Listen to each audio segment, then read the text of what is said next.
बिस्मिल्लाहिर्रहमानिर्रहीम। अस्सलाम वालेकुम students, welcome back to smart study hub. So 9th class, कैसे हैं आप लोग? कल की वीडियो में हमने चैप्टर 1, 2, 3 के 10 शॉर्ट क्वेश्चंस कर लिए थे। आज की वीडियो में हम करेंगे चैप्टर 4, 5 और 6 के important short questions, 10 important short questions. ठीक हो गया?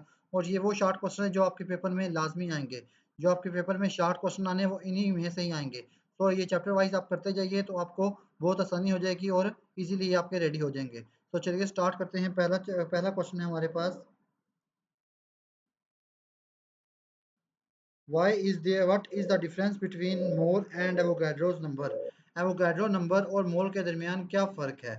इसका आंसर है, a mole is the amount of a substance while Avogadro number tell us the number of particles। कि मोल क्या है? अमाउंट ऑफ सब्सटेंस है, किसी भी सब्सटेंस की टोटल अमाउंट है। जबकि एवोगाड्रो नंबर हमें पता है कि उस सब्सटेंस में कितने पार्टिकल्स मौजूद हैं, उस सब्सटेंस में कितने पार्टिकल मौजूद हैं।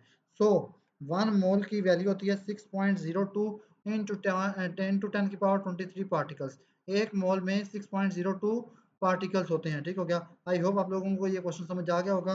अब नेक्स्ट क्वेश्चन करते हैं हम।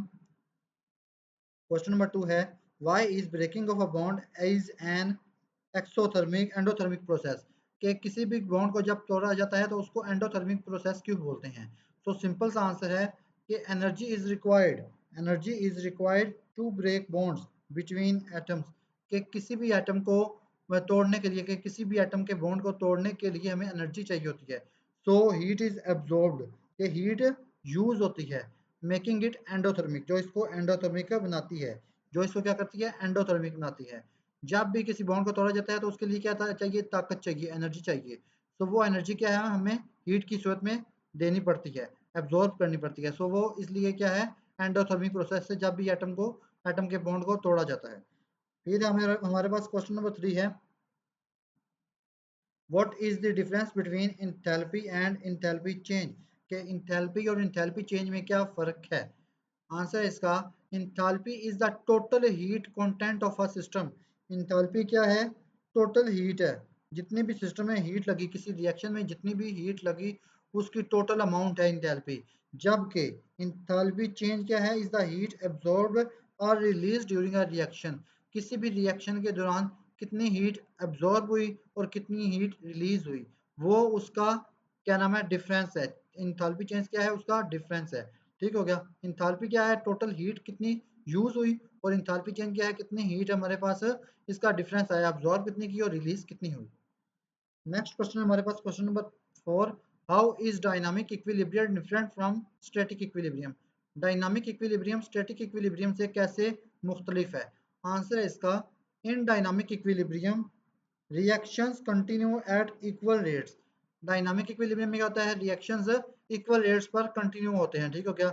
जबकि स्टैटिक इक्विलिब्रियम में नो रिएक्शन अकर्स, इसमें कोई भी रिएक्शन नहीं होता स्टैटिक इक्विलिब्रियम में। ठीक हो गया? इसमें कोई भी रिएक्शन नहीं होता। लेकिन डायनामिक में क्या होता है? रिएक्शंस होते रहते हैं, लेकिन इक्वल रेट्स पर। जितना रेट होता है फॉरवर्ड का, उतना ही रेट होता है रिवर्स का। लेकिन स्टैटिक में कोई भी फॉरवर्ड और कोई भी रिवर्स रिएक्शन नहीं होता। नेक्स्ट हमारे पास question number 5, why does nitrogen and oxygen not react under normal conditions? के नाइट्रोजन और ऑक्सीजन नॉर्मल कंडीशन में रिएक्ट क्यों नहीं करते? क्योंकि सिंपल सा आंसर है, they have strong bonds need high energy to react. के इनके दरमियान, इनके एटम्स के दरमियान बॉन्ड जो होता है वो बहुत ही ज़्यादा स्ट्रॉन्ग होता है, और उसके लिए हमें हाई एनर्जी चाहिए होती है। इसीलिए हम इसको लाइट प्रोवाइड करते हैं, इसको एनर्जी की सूरत में। ठीक हो गया? एनर्जी की सूरत में हम इसको लाइट प्रोवाइड करते हैं, ताकि ये रिएक्ट कर सके, नाइट्रोजन और ऑक्सीजन। नेक्स्ट हमारे पास क्वेश्चन नंबर 6 है, what is activation energy? Activation energy क्या है? आंसर है इसका, it is the minimum energy. ये मिनिमम एनर्जी है, बहुत थोड़ी एनर्जी है, रिक्वायर्ड, किसके लिए रिक्वायर्ड है? To start a reaction. किसी भी रिएक्शन को स्टार्ट करवाने के लिए थोड़ी सी जो एनर्जी चाहिए होती है, उसको बोलते हैं एक्टिवेशन एनर्जी, स्टार्टिंग वाली एनर्जी। ठीक हो गया? स्टार्टिंग एनर्जी, किसी भी रिएक्शन को स्टार्ट कराने के लिए जो एनर्जी चाहिए उसको बोलेंगे activation energy. Without it reaction can not occur, यानी कि स्टार्टिंग के बगैर तो रिएक्शन अकर नहीं होगा। ठीक हो गया? किसी भी चीज़ के लिए हमें, कोई भी चीज़ है उसके लिए हमें कोई ना कुछ स्टार्ट लेना पड़ता है। ठीक हो गया? स्टार्ट लेना पड़ता है, तभी वो चीज़ होती है। फिर आगे हमारे पास है क्वेश्चन नंबर 7 है, what is the role of a catalyst in a reaction? किसी भी रिएक्शन में कैटालिस्ट का रोल क्या होता है?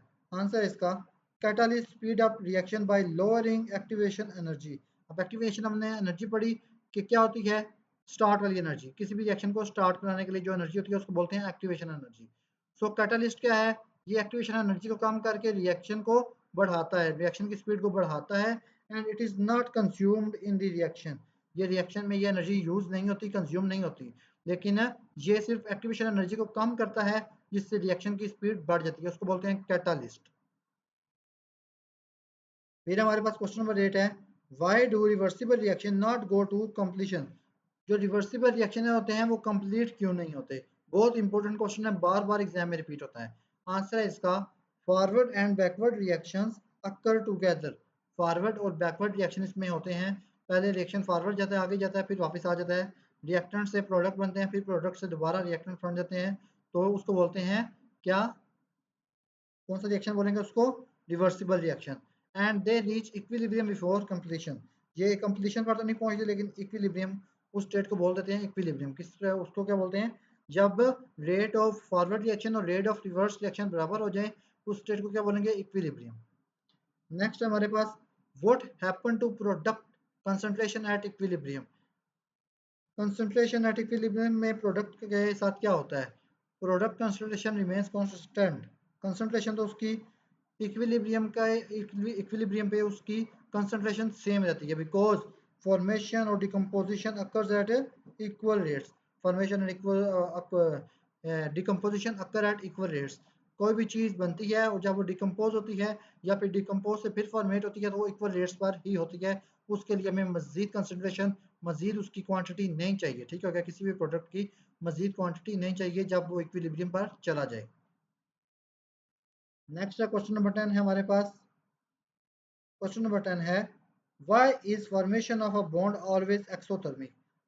किसी भी बॉन्ड को जब बनाया जाता है तो उसका, उस रिएक्शन को एक्सोथर्मिक क्यों बोलते हैं?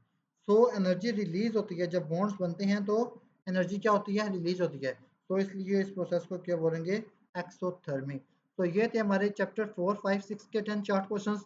नेक्स्ट वीडियो में हम करेंगे चैप्टर 7, 8, 9 के इंपॉर्टेंट 10 शार्ट क्वेश्चंस। ठीक हो गया? अगर आप लोगों ने ये 10 शार्ट क्वेश्चंस कंप्लीट कर लिए तो आपका पेपर में जो क्वेश्चन आएंगे वो बहुत ईजी होंगे। ठीक हो गया? उनको आप इजीली सॉल्व कर सकोगे। सो मिलते हैं नेक्स्ट वीडियो में। Best of luck for your exam, अच्छी सी तैयारी कीजिए। अल्लाह हाफिज़।